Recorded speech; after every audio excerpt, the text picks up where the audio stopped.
Welcome to the New Favorite Things podcast, episode number 52. Today we're going to talk about Google Sites and how it can be utilized in your classroom and to support your classroom. So inside of my G Suite 101 folder, I'm going to go ahead and I'm going to create a new Google site. And that Google site is going to adopt the shared permissions of that folder. I'm going to click on New, More, Google Site. This is telling me that it's going to adopt those shared permissions. I'm going to go ahead and click Create and Share.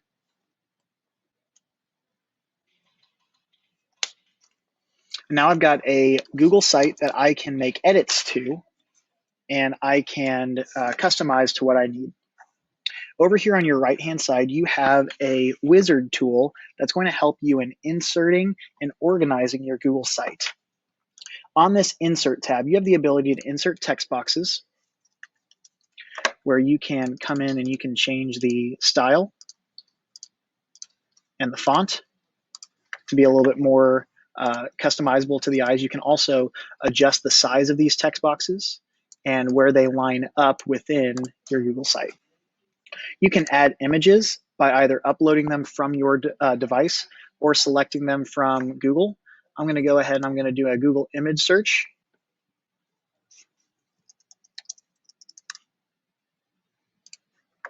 I can insert that image here. When you're inserting images, you have the ability to resize them. You also have the ability to crop those images to fit what you are wanting to do with that Google site. You can also embed documents from your Google Drive. So here, when I go over to my Google Drive, I have the ability to insert all of these documents. I can go in and insert documents that have been shared with me. I can also insert documents that I've recently been working on.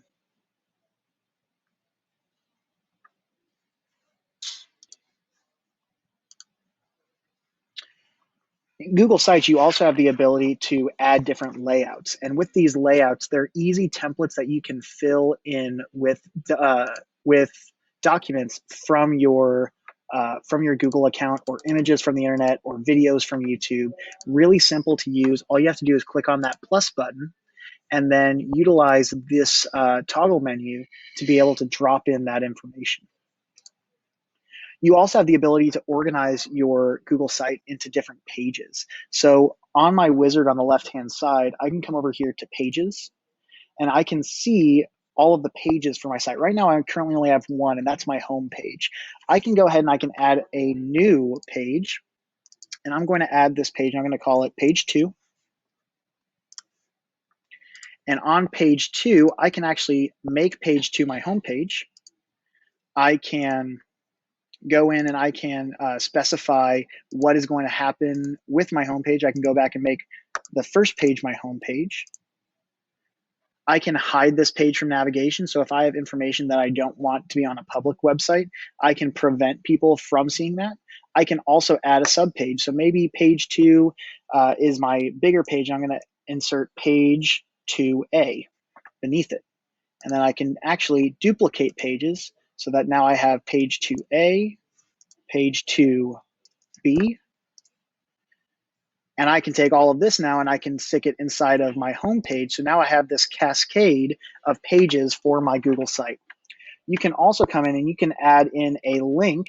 So if I could call this like ESPN, and then I can put a link to ESPN.com, and it will open up in a new tab with that website link.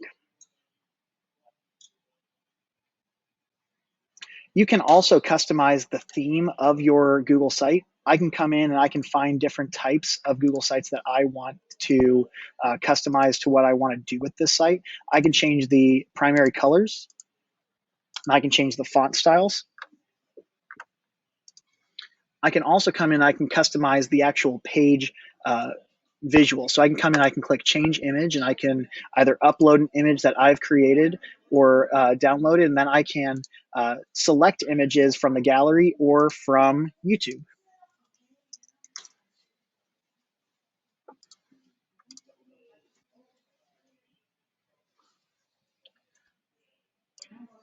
You also have the ability to change this header type so that it's only a cover page, or it's a large banner, or a regular banner, or just the title only.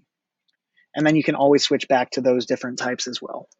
Remember, on that right-hand side, whenever you navigate over, my theme is being applied to every single page on my site, but these individual changes are not going to reflect on the different pages themselves. I would have to individually go in and apply those changes on each page. So now you've got your site and you're ready to publish it. This is going to get to be the tricky part. The first thing we want to do is name our site up here, and then we will name our site right beneath that. And then we're actually going to click the big blue publish button to make our website active and live. So when I click on publish, it's going to say publish your site. It asks me to put a name in. It can be whatever you want. That whatever you put into this box is going to be what appears at the end of this long URL. So it really doesn't matter what you put in there, but you want to really look at this option, who can view my site. Right now, anyone can view your site. If this is going to be a classroom website where you're posting images or videos of your students to create community, that's a great idea, but we want to be considerate of who can see those options. So I can click on manage, and if I don't want everyone to be able to see my site, I can change this, and I can say that people that can view the published site are only people in Granbury ISD. And then here it also says published site. I want to change that it's right up here to Granbury ISD as well. And then I'll click done. I can also check this box saying, do not allow the information on my site to show up in public search engines. So if somebody were to Google granburyisd.org page 2, this would not pop up in that Google image search. And then I click publish. And now I have the ability to take that link, copy the link, and send it out to my parents or post it on my school website. Sorry, that takes maybe a couple seconds for the website to truly populate. Let's try that again. Paste and go to, and there's my website. I can come up here and I can navigate around. Which website links am I going to? My ESPN.com link worked and it opened it up in a new tab. So really easy tool for you to utilize in your classroom setting. Be sure to follow us on Twitter at GISD Tech 3 and at Coach Polano, and we'll see you next time.